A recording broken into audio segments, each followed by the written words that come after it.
So welcome to this video. This will be a high-level overview of how to code the backend for Dolphin flashcards. And before we start, there's a few useful links here. The first link is for the documentation on the documentation site. The second link is for the repository where Dolphin flashcards is hosted. And the third link is the actual Dolphin flashcards website. And so I'll put these links in the video description. So all of this information that I'll go through, or at least most of it, is from the Help Quick Start Guide on the Dolphin flashcards website, the documentation website. And so you can see the link at the bottom. I'll also put that link in the description, and so you'll be able to go to it and you'll be able to see more information or text-based description of the things that I'm about to talk about. So what we'll cover then is, first of all, what each file in the Dolphin flashcards Git repository is for. We will look at how to run the server and then how to set up the configuration files. We will look at a brief overview of making API calls, and then we will quickly touch on the branching system for Git and how the branching system works.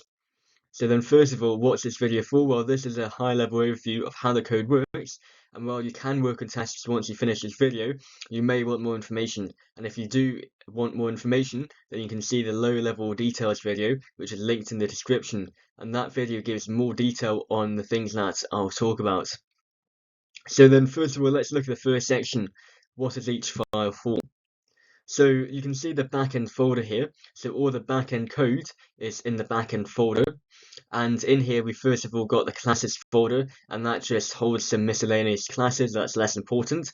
Then we've got the database folder, and inside this database, we've got several files, but one of the key files is, first of all, firebase-database.py, which holds the configuration for when you're connecting to the real database server, the actual Firebase instance.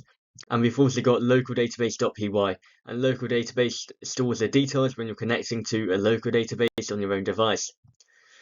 And then we've got root/API, so all the API roots are in this folder, or in these two folders.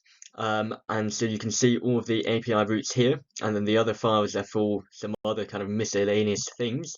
So for example, validation wrapper makes sure that the information that you're sending to an API, when you make an API request, it makes sure the information is correct. So then we've also got the verification folder, which holds some kind of general error checking related files. And then init.py is an important file because it stores the version for the Dolphin flashcards project, so it stores the version for the overall project. And then main.py is the entry point to the backend, so when you run main.py, then you run the entire backend server. And so then how do I run the server? Well, then you first of all clone the repository, you install the requirements, and then you just run the main.py file. And you do have to make sure you have Python installed, and again, there's a link in the description showing linking to the Python install site, so you can install it from there. But of course, before you run the server, you need to configure the configuration files. And what I mean by that is, in the database in the database folder, in the backend folder, you've got database config.py, and this is a folder that we just looked at earlier, and now we're looking at database config.py. And so this file stores a type of database, and it can either be production or it can be local. And if it's production, the real deployed Firebase database will be used. And to use this, then you're going to need to set up access credentials for this.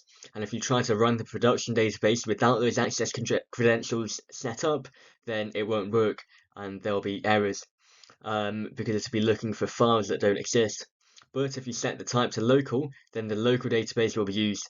And most of the time, when you're working on the back end, you're going to need to use a local database, and so you're going to be uncommenting line 1.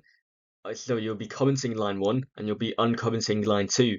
So that type equals local, and so that just uses the local database. So then if the database is local, then you're going to need to run the database server yourself. And it's easy to do this. If you're on Linux, then you can run the Firebase emulator.sh script, the bash script, which is stored in Dolphin flashcards. And you do need to make sure you've got Docker installed, and again, you can see the links in the description. But on Windows, there's two options. So first of all, you could look at the Firebase emulator.sh script and make a new version, a Windows version. Once you finish that, once you finish the change, you can upload that to the Git repository. This is easy because it just uses two commands in the script. It just runs a Docker command, and then it runs a line to delete the database data. So there's just 2 commands, and so this is fairly easy. I just haven't done it myself because I haven't got around to doing it yet, and also mainly because I use Linux for development and not Windows.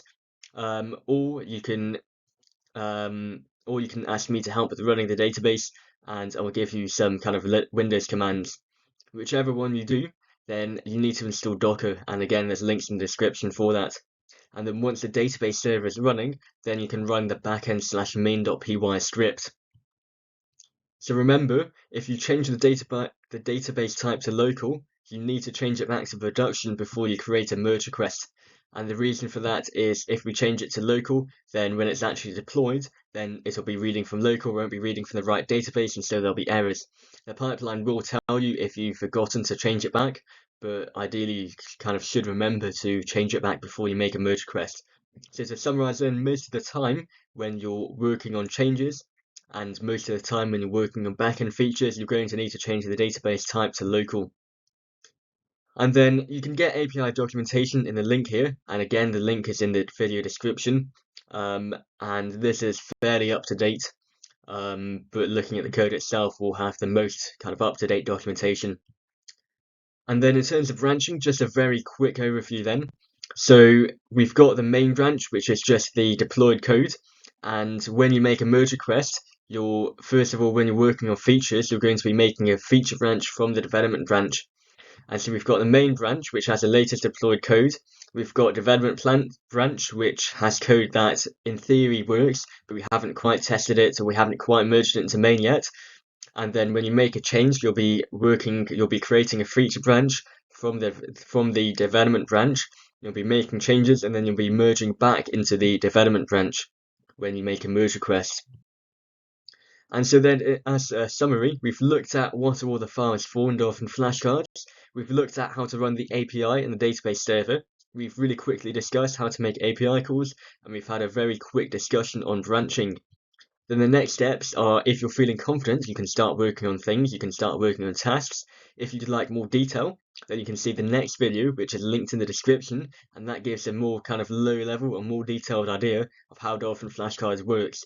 And we'll be looking at certain things, and in particular the API calling and how we actually call APIs in more detail.